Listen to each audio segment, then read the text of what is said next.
قرآن مجید کا سورہ نمبر 4 سورہ نساء۔ بسم اللہ الرحمن الرحیم۔ شروع نام سے اللہ کے جو بڑا مہربان نہایت رحم کرنے والا ہے۔ وَلِلَّهِ مَا فِي السَّمَاوَاتِ وَمَا فِي الْأَرْضِ وَلَقَدْ وَصَّيْنَا الَّذِينَ أُوتُوا الْكِتَابَ مِنْ قَبْلِكُمْ وَإِيَّاكُمْ أَنِ اتَّقُوا اللَّهَ وَإِن تَكْفُرُوا فَإِنَّ لِلَّهِ مَا فِي السَّمَاوَاتِ وَمَا فِي الْأَرْضِ وَكَانَ اللَّهُ غَنِيًّا حَمِيدًا۔ اور اللہ کے لیے زمین و آسمان کی کل کائنات ہے، اور ہم نے تم سے پہلے اہل کتاب کو اور اب تم کو یہ وصیت کی ہے کہ اللہ سے ڈرو، اور اگر کفر اختیار کرو گے تو خدا کا کوئی نقصان نہیں ہے، اس کے لیے زمین و آسمان کی کل کائنات ہے، اور وہ بے نیاز بھی ہے اور قابل حمد و ستائش بھی ہے۔ وَلِلَّهِ مَا فِي السَّمَاوَاتِ وَمَا فِي الْأَرْضِ وَكَفَى بِاللَّهِ وَكِيلًا۔ اور اللہ کے لیے زمین و آسمان کی کل ملکیت ہے، اور وہ سب کی نگرانی اور کفالت کے لیے کافی ہے۔ إِن يَشَأْ يُذْهِبْكُمْ أَيُّهَا النَّاسُ وَيَأْتِ بِآخَرِينَ وَكَانَ اللَّهُ عَلَى ذَلِكَ قَدِيرًا۔ وہ چاہے تو تم سب کو اٹھا لے جائے اور دوسرے لوگوں کو لے آئے، اور وہ ہر شے پر قادر ہے۔ من كان يريد ثواب الدنيا فعند الله ثواب الدنيا والآخرة وكان الله سميعا بصيرا۔ جو انسان دنیا کا ثواب اور بدلہ چاہتا ہے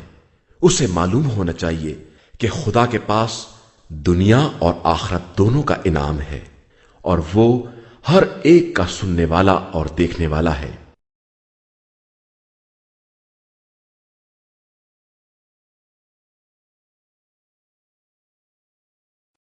استقبال ماہ رمضان کے سلسلے میں حضرت امام زین العابدین علیہ السلام کی دعا۔ شروع نام سے اللہ کے جو بڑا مہربان نہایت رحم کرنے والا ہے۔ اے اللہ، محمد اور ان کی آل پر رحمت نازل فرما، اور ہمیں اس چیز سے بچائے رکھ کہ ہم توحید میں کجندیشی، تیری تمجید و بزرگی میں کوتاہی، تیرے دین میں شک، تیرے راستے سے بے راہ روی اور تیری حرمت سے لاپرواہی کریں، اور تیرے دشمن شیطان مردود سے فریب خوردگی کا شکار ہوں۔ اے اللہ، محمد اور ان کی آل پر رحمت نازل فرما، اور جبکہ اس مہینے کی راتوں میں ہر رات میں تیرے کچھ ایسے بندے ہوتے ہیں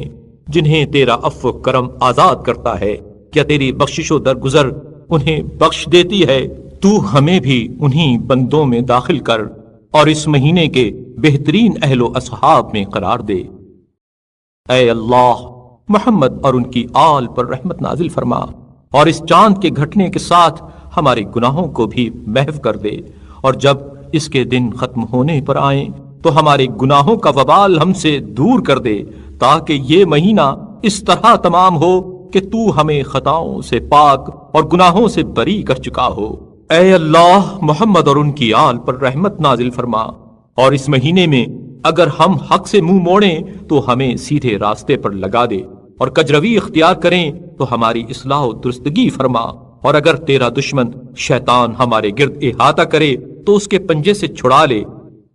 بار الہ، اس مہینے کا دامن ہماری عبادتوں سے جو تیرے لیے بجا لائی گئی ہوں بھر دے، اور اس کے لمحات کو ہماری اطاعتوں سے سجا دے، اور اس کے دنوں میں روزے رکھنے اور اس کی راتوں میں نمازیں پڑھنے، تیرے حضور گڑ گڑانے، تیرے سامنے عجز و الحاح کرنے، اور تیرے روبرو ذلت و خواری کا مظاہرہ کرنے، ان سب میں ہماری مدد فرما، تاکہ اس کے دن ہمارے خلاف غفلت کی اور اس کی راتیں کوتاہی و تقصیر کی گواہی نہ دیں۔ اے اللہ، تمام مہینوں اور دنوں میں جب تک تو ہمیں زندہ رکھے ایسا ہی قرار دے، اور ہمیں ان بندوں میں شامل فرما جو فردوس بری کی زندگی کے ہمیشہ ہمیشہ کے لیے وارث ہوں گے، اور وہ کہ جو کچھ وہ خدا کی راہ میں دے سکتے ہیں دیتے ہیں، پھر بھی ان کے دلوں کو یہ کھٹکا لگا رہتا ہے کہ انہیں اپنے پروردگار کی طرف پلٹ کر جانا ہے، اور ان لوگوں میں سے جو نیکیوں میں جلدی کرتے ہیں، اور وہی تو وہ لوگ ہیں جو بھلائیوں میں آگے نکل جانے والے ہیں۔